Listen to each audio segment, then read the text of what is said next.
신율의 뉴스 정면 승부 4부 시작합니다. 오늘 4부에서는 이 담합에 관해서 좀 알아볼까 합니다. 국내 유명 가구 업체들 한 10년 정도에 걸쳐서 전국적으로 특판 입찰 담합을 지속해온 행위가 적발이 됐다고 하는데요. 이게 우리한테 미치는 영향, 이 아파트 분양 원가에 영향을 미치기 때문입니다. 이 내용 전문가와 자세히 알아보겠습니다. 한양대학교 김광석 겸임교수 전화 연결돼 있습니다. 안녕하십니까? 네, 안녕하세요. 예. 이게 그러니까 이 국내 유명 가구 회사들이 10년 동안 담합을 통해서 빌트인 가구들을 납품해왔다 이런 얘기인데요. 그죠? 네, 그렇습니다. 31개 가구 인테리어 업체 공정거래위원회로부터 931억 원의 과징금 철폐를 맞았다고 하는데 이게 그러니까 이게 경쟁 입찰인데 짜고 경쟁 입찰한 겁니까? 아니면 어떻게 한 거죠?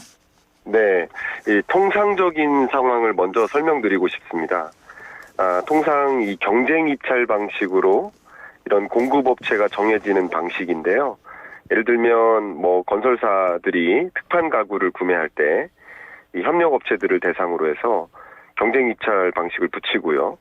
보통 경쟁 입찰이라는 것은 가격 경쟁력이 높은 기업, 쉽게 말하면 해당 빌트인 가구를 최저가로 공급하겠다 하는 업체, 이 업체와 계약하는 경우가 많습니다. 그런데 이번 가구업체들은 이 입찰에 참여하기 위해서 아예 그 사전에 주사위를 굴리거나 뭐 제비뽑기를 하거나 낙찰 예정자나 순번을 미리 정해놓는 겁니다. 그래서 이후에 낙찰 예정자가 들러리로 입찰에 참여하고 또 회사에 견적서를 전달하고 그리고 들러리 업체보다 오히려 견적 그 금액이 더 높은 금액을 써내는 뭐 이런 방식으로 공모를 했다는 것이죠. 그래서 예를 들면 특판 가구가 뭐 아파트, 오피스텔 이런 이 공동주택을 건설할 때 건설사나 이런 시행사를 대상으로 뭐 싱크대라든가 뭐 상부장, 하부장, 뭐 냉장고장 이런 다양한 빌트인 제품들이 많이 있는데 이 조사 결과 확인해 보니까 2012년부터 약 10년 동안 31개 가구 업체가 이 대형 건설 회사들이 발주한 738건의 빌트인 가구 입찰을 짬짬이 했다라고 드러났고요. 이 계약 금액은 자그마치 2조 원에 달하는 것으로 지금 확인되었습니다. 그렇군요. 그러면 이거 이제 이런 게 적발이 되면 어떤 처분을 받습니까? 자, 만약에 이게 공공사업의 경우에 담합을 벌였다라고 한다면 향후 입찰 제한이라는 처분을 내려줄 텐데 이 건은 모두 민간 사업장에서 이루어진 그런 건이기 때문에 이 공정위에서는 입찰 제한과 같은 처분은 내려지지 않을 것이라고 지금 현재 전망하고 있습니다. 근데 앞서 말씀드렸던 것처럼 공정거래법상에서 이 자본주의 사회에서 당연히 이런 부당 공동행위, 담합이라고 하는 것은 원천적으로 배제되어야 되는 그 법적으로 문제가 있는 일이죠.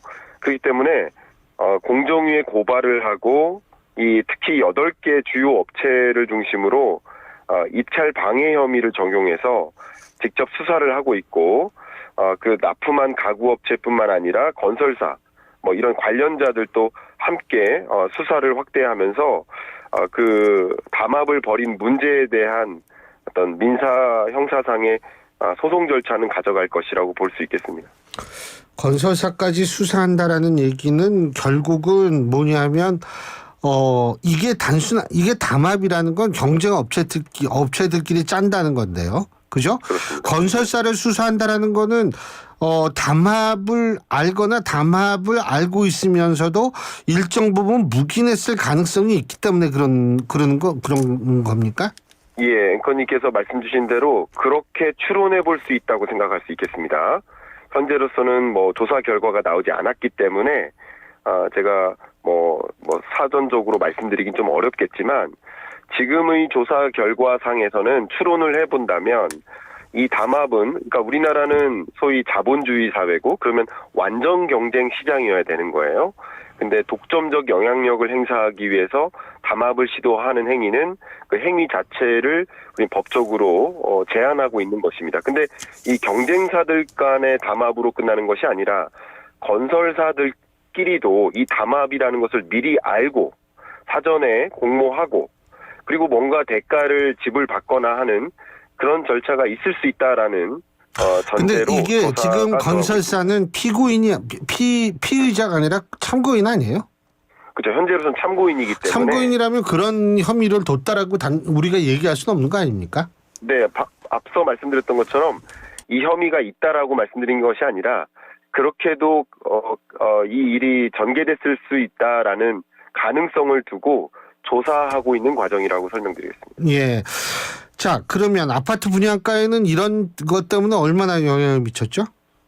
네, 일단은 아파트 공사비에 영향을 미쳤다고 볼 수 있겠죠. 근데 뭐 분양가에도 당연히 영향을 미쳤다고 볼 수 있고요. 근데 얼마나 영향을 미쳤는지를 헤아려 보려면 일단 소형 평수 84제곱미터 기준으로 이 공사비가 대략 5% 정도 비싸졌다라고 공조민의가 분석을 했거든요. 예. 그러면 기본적으로 이 공사비가 5% 올랐고 그게 뭐 산술적으로 계산하면 우리의 분양가에도 상당 부분 영향을 미쳤다 이렇게 생각해 볼 수 있겠습니다. 공사비가 5% 오르면 일반적으로 분양가는 몇 퍼센트 정도 오릅니까? 근데 이제 공사비가 전체 가격에 한 30% 정도 영향을 미치거든요. 분양가의 30%요? 아니죠. 그러니까 공사비가 분양가에 약 30% 정도 기여를 한다라고 본다면 그러니까 분양가의 공사비가 30%를 차지한다 이 말씀이시잖아요. 그렇죠. 그렇게 그죠? 기여를 한다라고 네. 한다면 5%의 30%가량이 영향을 미쳤다. 이렇게 판단할 수 있겠습니다. 그러니까 5% 공사비가 5% 더 들어갔다. 그죠? 근데 30% 내에서 5%가 더 비싼 거니까 비싸졌다. 이런 그렇죠. 얘기니까요. 그죠? 그러니까 분양가로 따져 환산을 한 해본다면 1.5% 정도는 그렇습니다. 1.5% 정도 기여했다 생각해 볼 수 있겠습니다. 그렇군요. 그러면은 이게 얼마나 오랫동안 이루어졌는지는 모르지만 장기간 동안 이루어졌다면 아파트의 분양가에 상당 기간 영향을 미쳤다라고 볼 수가 있겠네요. 네, 방금 제가 말씀드렸었던 것처럼 이 불법 담합이 약 10년 동안 2012년부터 이루어졌다라고 볼 수 있고 그러면 그 공사비 증액이라든가 분양가가 올라가는데 10년 동안 기여를 했다라고 생각해 볼 수 있고 근데 이게 공사비가 오르고 분양가가 오르면 그것이 전반적인 그 지역의 아파트 시세에도 영향을 미치고 그럼 시세가 오름에 따라서 또 추가적으로 분양가가 올라가는 그런 어떻게 보면 눈덩이 효과까지 생각을 해본다면 단순히 1.5%에서 미치는 것이 아니라 그 이상으로 분양가 상승에 기여를 했다라고 생각해 볼 수 있겠습니다. 지금 현재 그 지방에는 미분양도 많다고 그러더라고요. 그렇습니다. 지금 미분양 주택 건수 같은 경우는 한 6만 5천호 건 정도가 되는데 예.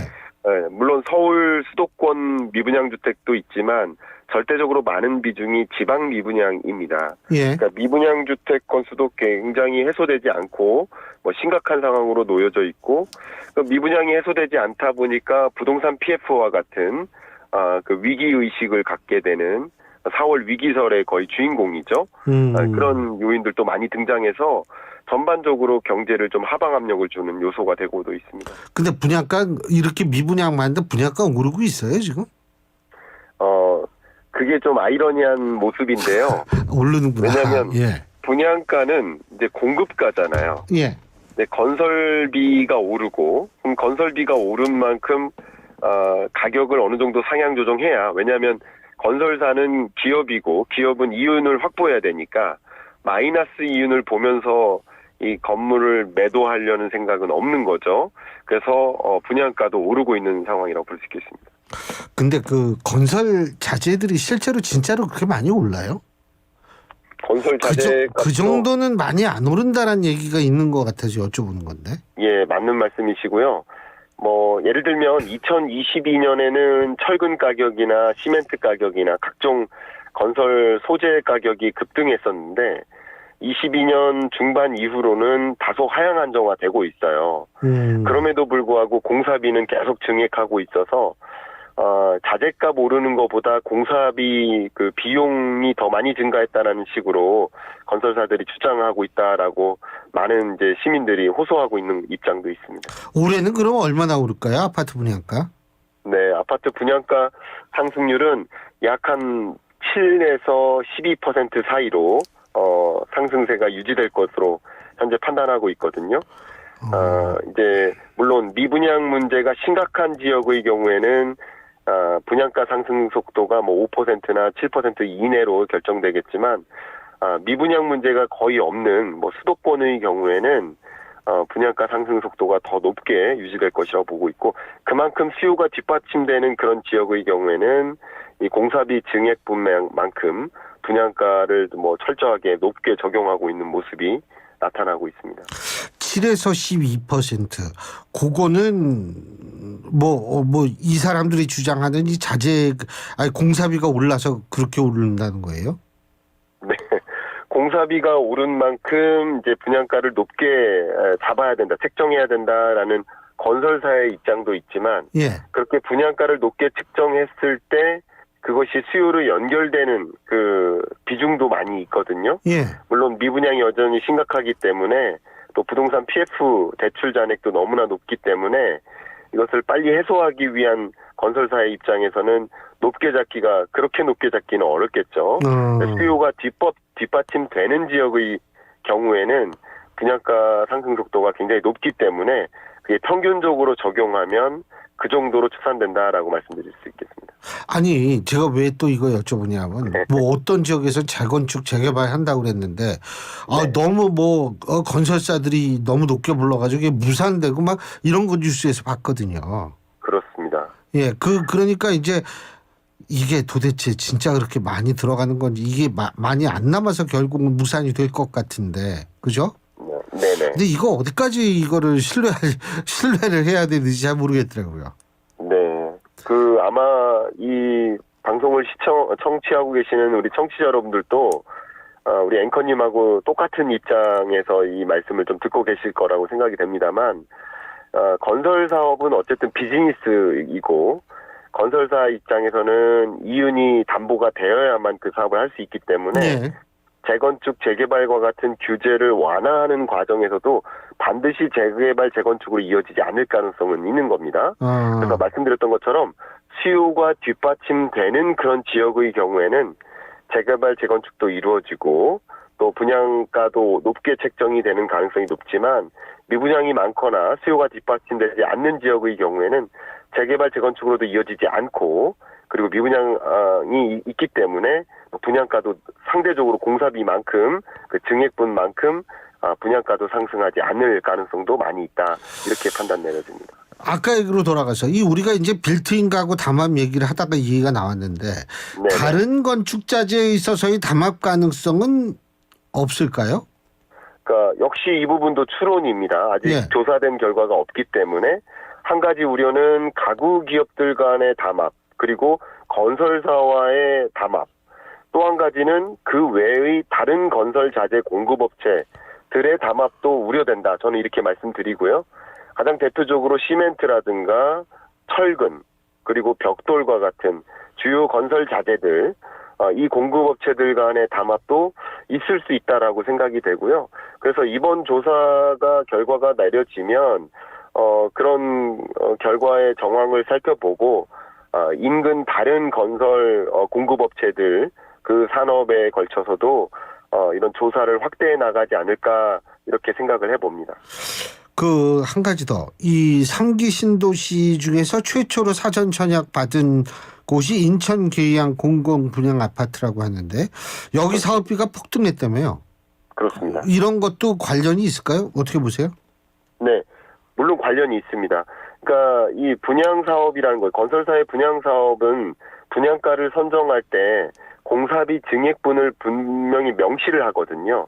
예를 들면 이런 거예요. 기업 내에서 임금을 올려달라라는 그 노조와 사측 간의 협의 과정 중에 물가가 이만큼 올라갔으니 임금을 이렇게 올려달라라고 협상 테이블에서 물가 상승분을 가지고 얘기하듯이 예. 분양가를 선정할 때 공사비 증액분만큼 분양가를 올려잡아야 된다라는 이제 건설사의 입장도 표명이 되는 거라고 볼 수 있는데 예.